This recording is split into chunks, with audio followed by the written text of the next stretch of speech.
Hello, everyone. I'm Major Garrett in Washington. Welcome to America Decides. President-elect Trump's selection of former Congressman Matt Gaetz to be Attorney General, well, it's eclipsing, or it feels like it's eclipsing, the rest of Trump's transition back to the White House. For most of the day, our cameras and many other cameras were focused on this Capitol Hill doorway. Behind it, the House Ethics Committee was toiling in some form or fashion.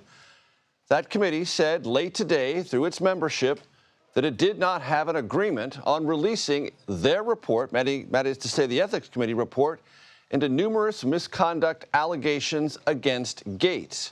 This comes as Trump's pick, that is to say Gaetz, was on Capitol Hill trying to shore up support, for his confirmation. It's embattled. That's why he was there. Gaetz was joined with a little muscle by Vice President-elect J.D. Vance. Several meetings with Republican senators who will weigh that nomination occurred. We start tonight with Nikole Killion on Capitol Hill. Well, in a moment, we'll get to Ed O'Keefe in West Palm Beach. But Nikole, with you, catch us up on the activities or lack of activity today with the Ethics Committee. Oh, trust me, there's been a lot of activity up here on Capitol Hill. My shoes can speak for that, and my Fitbit for that matter. But, look, what I will say is, yes, there was progress, and then there wasn't progress in the sense of the Ethics Committee. More specifically, we were outside for several hours awaiting a decision as to whether or not the panel would release that report into Matt Gaetz. It has been described as very damaging. Obviously, this investigation was centered around allegations of sexual misconduct and financial impropriety on the part of Matt Gaetz, although those are allegations that he has denied. But ultimately, we heard from the chairman of that panel, Michael Guest, who told me that there was no resolution, there was no agreement to release the report. However, shortly after he made that statement to me, we heard from ranking member Susan Wild, the top Democrat on the panel, who said, well, that's not accurate, that we didn't reach an agreement.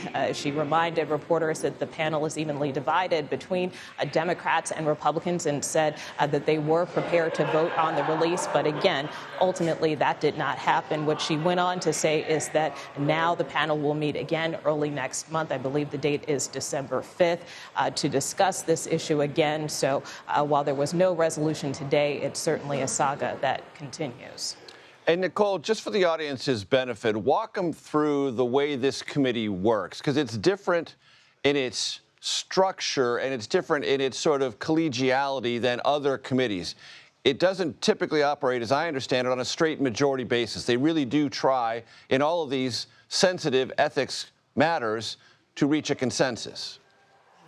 Well, absolutely. And, they also try to keep their work under wraps, although that has been very challenging for them given the high interest in this investigation into Matt Gaetz. I think memory serves me correctly in that, when we had the investigation into now ex-Congressman George Santos, that was another high-profile case. And in that instance, the House Ethics Committee did release its report against George Santos, who at the time was a member, but that ultimately led to his expulsion from Congress. But things are a little different now in the case of Gaetz, because he has since resigned from Congress. And that is the argument that Speaker Mike Johnson has continued to make to reporters here. Look, Matt Gaetz is no longer a member of this body. He is a private citizen. So from his standpoint, that report should be kept under wraps. Michael Guest, the chair of the ethics panel, for his part, said that that did not influence his decision in any way, even though he has some reservations about releasing the report. The other thing we continue to watch for is whether or not this panel, if they don't make it public,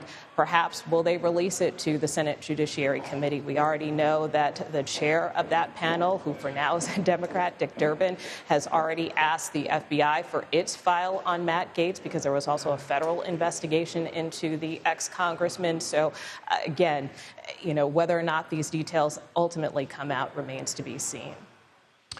And you mentioned your Fitbit and your shoes. That means you're moving from the Senate side to the House side rapidly. I've been through that. I know you've been through that.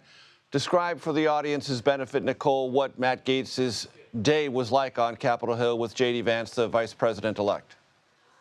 Well, it was mostly here on Capitol Hill, in the Capitol more specifically, not too far from where I'm standing, in an area where I'm sure you're very familiar, Major. You know, these areas where some high-profile senators, veteran senators, have these hideaway offices. So for much of the day, both Vice President-elect J.D. Vance and Matt Gaetz have been huddled with senators in these hideaways with great views of the Washington Monument, potentially, I'm sure. But you know, this was an opportunity for Matt Gaetz to sit down with a lot of these senators to explain his case. You know, some senators have told us that, you know, some of these allegations have come up, but at the end of the day, they say that Gaetz just simply wants a fair hearing, a chance to have his say, to explain the situation for himself, but also to explain his vision for the department. We know that certainly one of the reasons the president-elect brought him on is because he sees him as a disruptor, someone who can deal with what he and other Republicans feel is been a weaponization of the Justice Department. And so for that reason, that's why some are standing by Matt Gaetz. But again, this really was an opportunity for the Florida Republican to explain for himself why he wants the job and also to defend some of these allegations against him. And a busy day on Capitol Hill. Nikole, Killion, thank you for roaming here, there, and everywhere. We appreciate that. Want to go down to Ed O'Keefe in West Palm Beach. Ed, to the best of your ability, describe how the corridors in Washington have been viewed by the Trump transition. Look, the fact that Vance is accompanying Gaetz to these meetings is a sign of how insistent and serious the president-elect is about making sure that his pick for Attorney General is ultimately confirmed. It's kind of like having a chaperone in the room, if you will, while having these conversations with senators, a chaperone with a direct report back to the president-elect. Well, that senator didn't seem totally on board. You may have to talk to him, boss. That's the kind of vibe that could conceivably exist here now going forward if Vance starts to show up for all of these meetings with senators with the more controversial picks. But they continue to stand by him, by Pete Hegseth. And the fact that these meetings are beginning now, amid all of the other announcements of cabinet picks, suggests that the pace here is still quite fast and designed to signal to Washington he wants these people in place as quickly as possible once he's inaugurated in late January. As you well know, Ed, Matt Gaetz is not the only story about or circling within the Trump transition. Elon Musk and Vivek Ramaswamy penned an op-ed in the Wall Street Journal today outlining some of their priorities for this White House-adjacent panel on reforming and making, if possible, more efficient the federal government. What are your takeaways?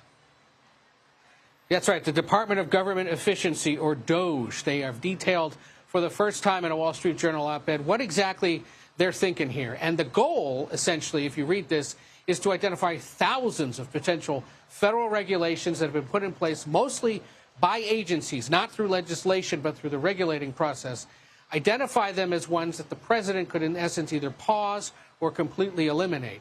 And in so doing, then also eliminate the jobs in the federal government associated with enforcing or overseeing those regulations. So that could conceivably mean people at all sorts of agencies, from the Consumer Product Safety Commission to the Transportation Department to the Labor Department, could be told the president wants you out because you no longer necessarily have a job to do. Now, you think to yourself, aren't there civil service laws that protect these employees? There are, in essence. But what Elon Musk and Vivek Ramaswamy are signaling in their op-ed is they're ready to challenge the scope or the guardrails around which protect federal employees, or what protects them, and when a president could conceivably remove them. They're arguing that if it's a cost issue, they can be laid off, and they're also saying that they would work to ensure that these people land somewhere in the private sector should they so choose. They also say they expect enforcement of a 5-day-a-week in-the-office mandate, which would be especially beneficial to the Washington, D.C. economy because so many have been staying home ever since the pandemic.